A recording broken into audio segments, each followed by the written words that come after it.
The reason why I haven't covered the J.K. Rowling thing is because now that it's no longer just happening, it feels rather trite, you know? One more segment out of a dozen to cover the same basic information over and over and over again. I don't really even have much to say about it from like a segment perspective, just that we're getting kind of the, what is it called? The Streisand effect? Is that the term that I'm thinking of? Yeah, you're right. Okay, I didn't remember.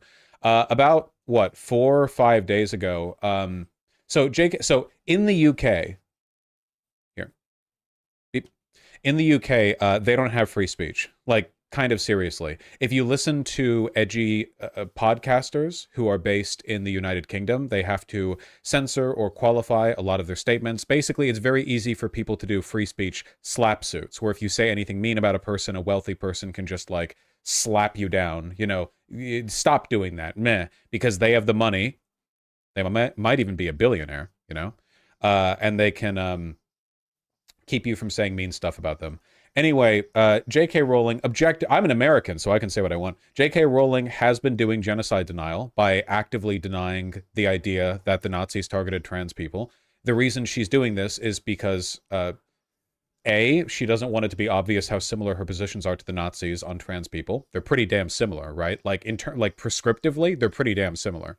And secondly, you know, she doesn't like those comparisons being drawn as part of like the broader ideology she holds. Maybe she personally doesn't understand it. She honestly doesn't seem that bright to me. I don't know. But there was a bit of a hubbub because, so after she tweeted this, the Nazis burnt books on trans healthcare and research. Why are you so desperate to uphold their ideology around gender? And she responded, how? How did you type this out and press send without thinking, I should maybe check my source for this because it might have been a fever dream. Now, I think this is much more obviously Holocaust denial if we substitute in Jews for trans people. After all, the Nazis targeted and killed both, after all, right? So if there was a tweet that said, by the way, no likes on this tweet, 5 views, J.K. Rowling really using her massive wealth and influence the best, huh? If the tweet said, the Nazis burnt books on Jewish history, why are you so desperate to uphold their ideology around Judaism? And J.K. Rowling responded with this. I think everyone would clearly interpret that as Holocaust denial, right? Like, obviously. Like, what incentive would J.K. Rowling have to deny the fact that the Nazis burnt books on Jewish history, right? Like, that, yeah, clearly Holocaust denial. She did this exact same thing with trans people and, you know, off to the race. So, after that, a bunch of people called her a Holocaust denier, because she is, and she, for some of them, exercised her enormous wealth and power and shut them down. There was one particular tweet, oh, it's even linked in the article. On the 13th of March, I tweeted that J.K. Rowling, quote, is a Holocaust denier, end quote. That allegation was false and offensive. I have deleted it and apologized to J.K. Rowling. So, 0 people saw this and thought this was sincere, right? We know how the law works in the UK. This is being done because she received a legal threat, you know? In fact, if we go look at the tweet itself, this tweet, which has blocked all replies, has 22.5 million views. So you guys can probably figure how people responded to this, right? This attempt to shut down the discourse on J.K. Rowling being a Holocaust denier just massively inflamed it. Like, enormously so. Because she can't shut down everyone. Her ability to do so is limited to the UK. It's the Streisand effect. You know, you try to keep people from calling you a Holocaust denier. Somebody makes a very public indication that you're attempting to do that with the UK equivalent of a slap suit. Everyone runs off with it. And then there was days more of discourse. Everything that can be said about J.K. Rowling, I've kind of already said, to be honest. Like, her ideology is probably best laid out in the Shaun video, Shaun, Harry Potter, because you get a pretty deep. Actually, Shaun has a number of good videos on J.K. Rowling as I remember having watched them, I found pretty agreeable. I thought they were pretty correct. I don't have any memory of disagreeing with anything in those videos. And it lays out her ideology. And if you ever want like a good example of the whole scratch a liberal and a fascist bleeds formula being demonstrated, like that, those are really good. Those are good videos to watch while reflecting on that, you know, because underneath liberalism, in a lot of cases, there are there are views on like institutional normalcy and justified hierarchy that, if questioned, consolidate to defend themselves really, really, really quickly.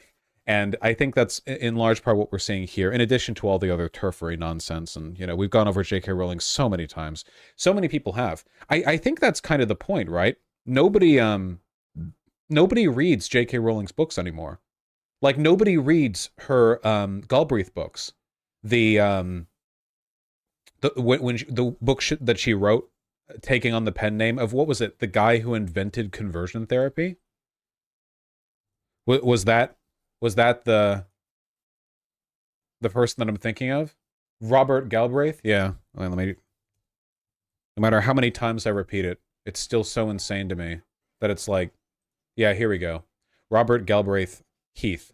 He claimed to have converted a homosexual man to heterosexuality using cock and ball torture or something. I don't know. Yeah, he was big on the whole torturing people into being straight business.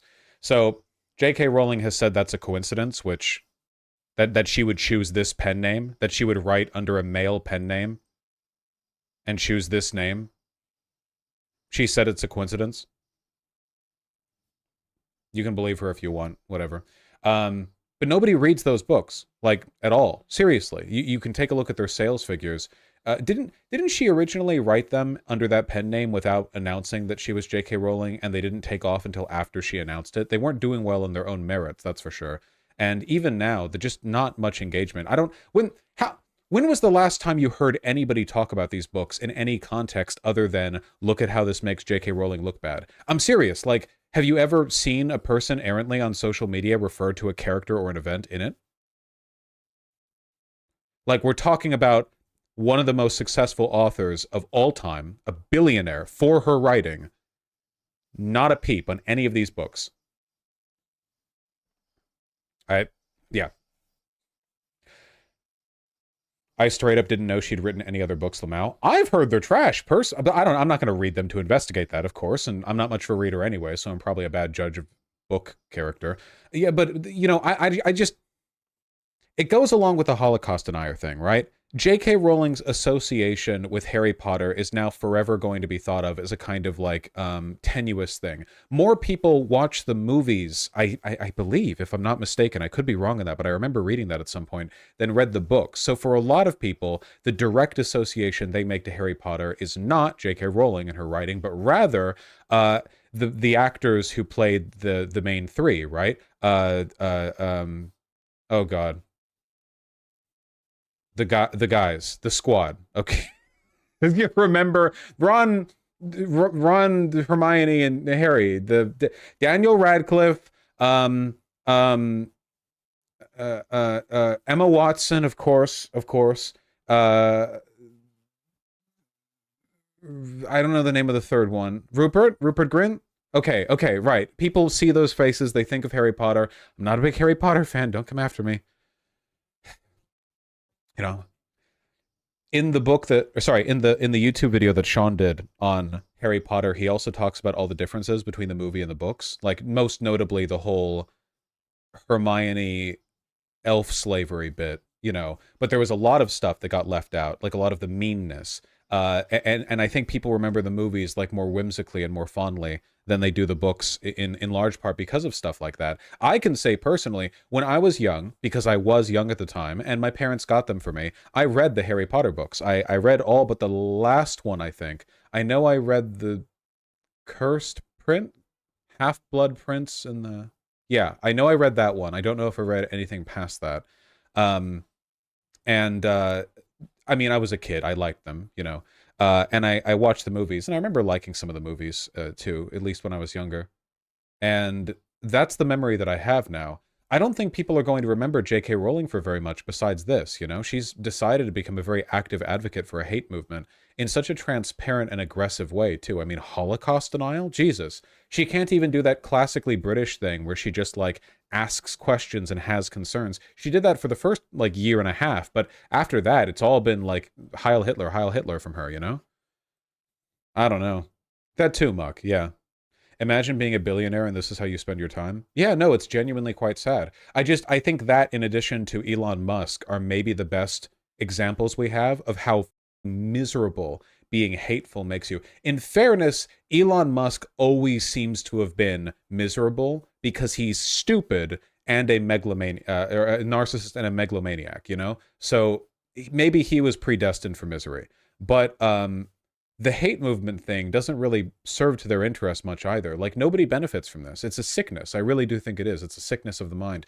Transphobia is a sickness of the mind, you know? It is an internal sickness that one projects outward. There is no innate like value or statement to be made on the idea of a trans person. There's no like, it's not like a rotting piece of fruit in the woods that we've evolved to consider it something repellent, you know? It's entirely socially conditioned. At most, you might defer to some kind of like innate tribalism, the way that people were throughout history innately suspicious of people with different skin tones just because they hadn't seen the different skin tone. And, you know, you can overcome that really easily just by like befriending one person of a different skin tone. And nowadays you see them on TV anyway. So and who cares? But what tribalism could you invoke really with trans people? Like, it doesn't really fit into that category. There's not like a separate tribe of them. They just are with us. It's like homosexuality, you know? It's an internal sickness that people project outwards, and she is very, very, very sick. Joshy the Lib, I agree that J.K. Rowling's transphobia has been institutionally accepted in the UK, but I think that's only because, and I think I could be off on this, but hear me out as I pitch my theory, okay?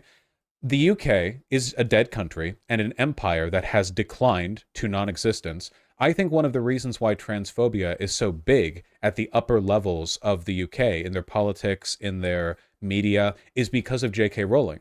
I think that J.K. Rowling is one of the only cultural exports of the British people. You know? The only one left. Like, what does the UK produce that other people care about anymore? There is James Bond, right?